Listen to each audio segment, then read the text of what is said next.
J'ai eu 27 fractures. J'ai hérité de 4 fractures causées par les coups de mon papa. Alors j'en ai rajouté le reste 23 par la boxe, par les combats de rue, par les bêtises de la vie.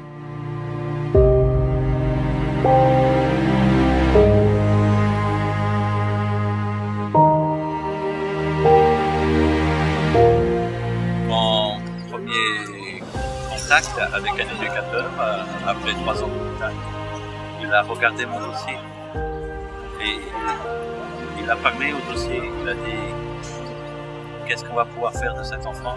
Tel père, tel fils.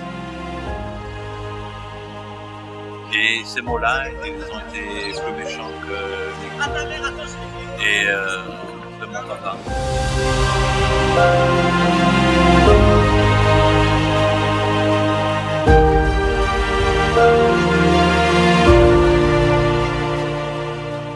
La haine a été mon carburant.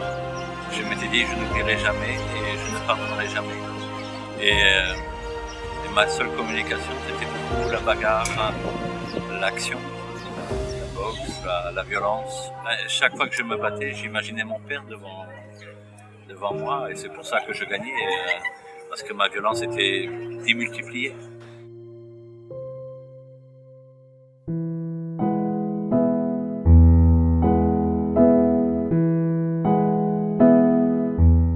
C'est la première personne qui m'a considéré en vrai. Et elle a regardé mon dossier. Et j'ai regardé la météo de ses yeux dans le dossier. Et elle pleurait. Et elle s'est essuyé les yeux.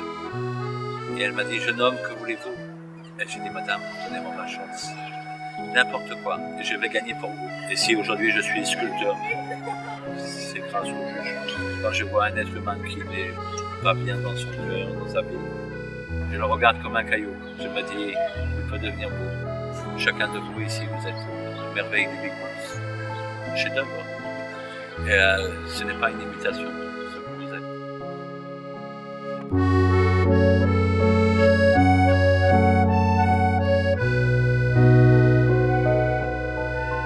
Le déclic qui a changé ma vie, c'était les rencontres des personnes handicapées.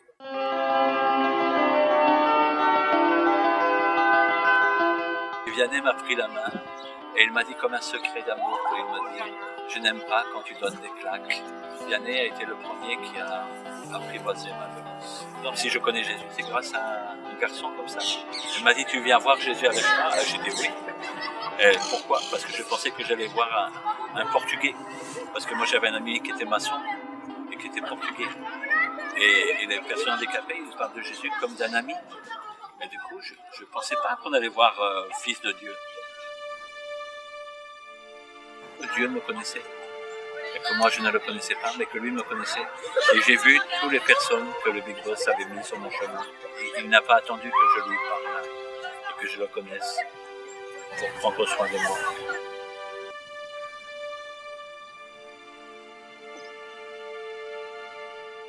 Je pensais qu'il allait me dire que j'étais très mauvais garçon.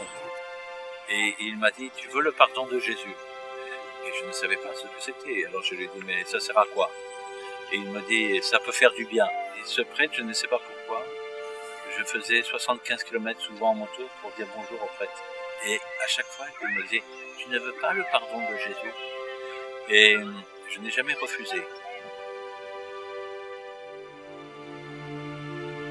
Tu veux aller plus haut et plus loin, il faut lâcher du poids. Tu ne peux pas te promener tout le temps avec toutes tes souffrances.